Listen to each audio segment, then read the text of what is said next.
नमस्कार मित्रों, आर्य टीवी के इस आध्यात्मिक चैनल पर आपका पुनः विनम्र स्वागत है।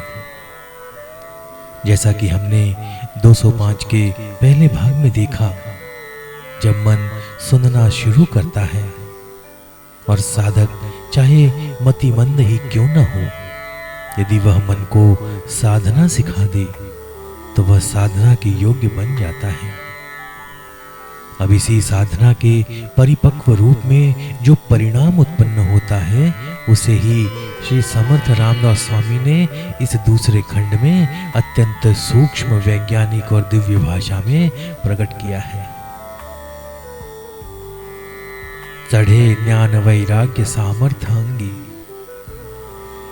जहां चढ़े का अर्थ है स्वतः उत्पन्न होना, स्वाभाविक रूप से प्रकट होना, ऊपर उठना। यह कोई बाहरी आरोपण नहीं है, यह कोई दिखावा नहीं है, यह एक अंतर यात्रा का परिणाम है। स्वामी जी कहते हैं, जब साधक का मन अनुशासित होता है, दोष रहित होता है और साधना की पात्रता प्राप्त करता है, तो ज्ञान, वैराग्य और सामर्थ्य, ये तीन महान तत्व साधक के जीवन में अंगीकार होते हैं। अब हम इन तीनों शब्दों को गहराई से समझेंगे। ज्ञान, वैराग्य और सामर्थ्य, यह किसी भी आत्मोन्नत व्यक्ति की पहचान है।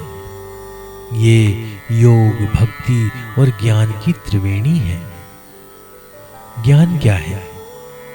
यहाँ ज्ञान से तात्पर्य केवल पुस्तकीय ज्ञान नहीं है, यह आत्मज्ञान है।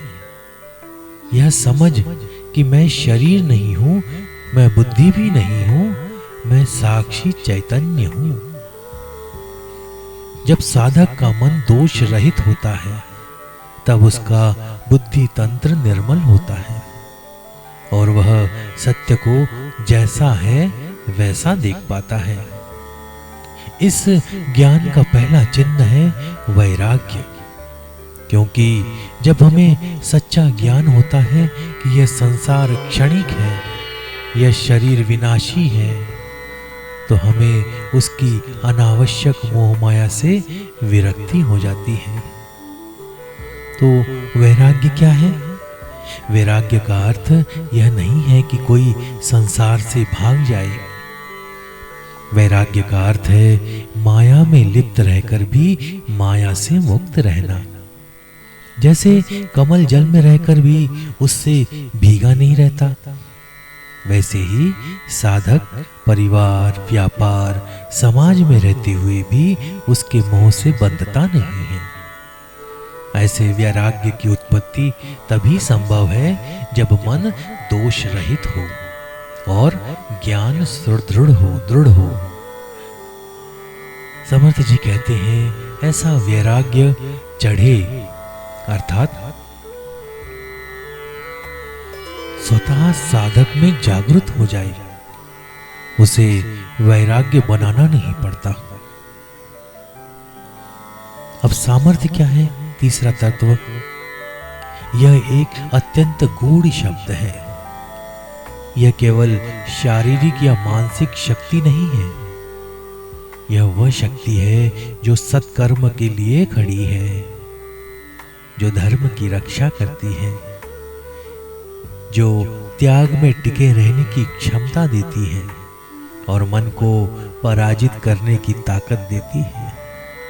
रामदास स्वामी की आत्मकथा ही इसका आदर्श उदाहरण है, जिन्होंने स्वयं को जनहित, धर्म रक्षा और आत्मज्ञान की सेवा में पूर्ण रूप से समर्पित किया। और छत्रपति शिवाजी महाराज जैसे शिष्य को भी सामर्थ्यवान बना दिया। साधक जब दोष रहित चित्त से ज्ञान प्राप्त करता है, तब वैराग्य उसे संसार के भ्रम से दूर करता है और सामर्थ्य उसे आध्यात्मिक साधना में दृढ़ करता है। यह तीनों का त्रिपुट, ज्ञान, वैराग्य और सामर्थ्य, ये साधक के जीवन में तब प्रवेश करते हैं जब मन शुद्ध होता है। इसका प्रत्यक्ष उदाहरण तो श्री हनुमान जी हैं। ज्ञान उन्हें शास्त्र, वेद, धर्म, नीति सबका संपूर्ण ज्ञान था और वैराग्य में वे परम ब्रह्म ज्ञानी होते हुए भी राम के चरणों में स्थित थे। और सामर्थ्य, लंका दहन से लेकर पर्वत उठा लेने तक सब असंभव कार्य उनके लिए सहज थे। और उनके जीवन का मूल आधार क्या था? राम भक्ति और मन की निर्मलता। अब श्लोक की अंतिम पंक्ति देखते हैं। मणे दास विश्वासता मुक्ति भोगी। इस वाक्य में मणे दास का अर्थ है ऐसा श्रीदास कहता है, अर्थात समर्थ रामदास स्वामी की प्रतिज्ञा, उनकी प्रामाणिकता, विश्वासता। इसका अर्थ है निश्चित रूप से, दृढ़ विश्वास के साथ। तो ये दो शब्द अगर मिला दें तो श्रीदास ऐसे कहते हैं दृढ़ विश्वास के साथ। मुक्ति भोगी अर्थात वह साधक मुक्ति को भोगता है, यानी केवल जानता नहीं है बल्कि उसका अनुभव करता है, उसमें स्थित होता है और वह मुक्त होता है। यह मुक्ति कौन सी है? यह केवल मरणोपरांत मोक्ष नहीं है, यह जीवन मुक्ति है, जहां साधक संसार में रहते हुए भी बंधनों से परे होता है। उसे न भय है, न मोह, न क्रोध, न स्पर्धा, न अपेक्षा। वह मुक्त है जीवन में ही।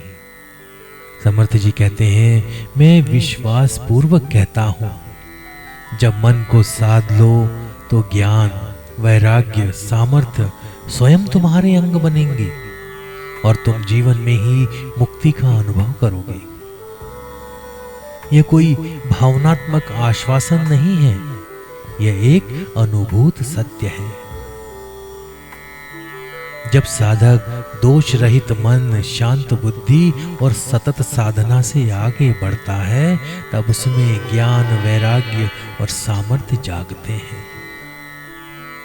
ये तीनों साधना के फल नहीं है बल्कि स्वाभाविक परिणाम है। श्री समर्थ विश्वास पूर्वक कहते हैं कि ऐसे साधक को जीवन मुक्ति प्राप्त होती है। वह मुक्त होता है, भोगता है और दूसरों को भी उस पथ पर प्रेरित करता है। यही दास बोध का सार है। ज्ञान से प्रेरित, साधना से पुष्ट और मुक्ति से संपन्न। यह श्लोक 205वां, मनाची शते ऐकता दोष जाति, एक साधक की संपूर्ण यात्रा को 4 चरणों में समेटता है। पहला, जैसे मन को साधो।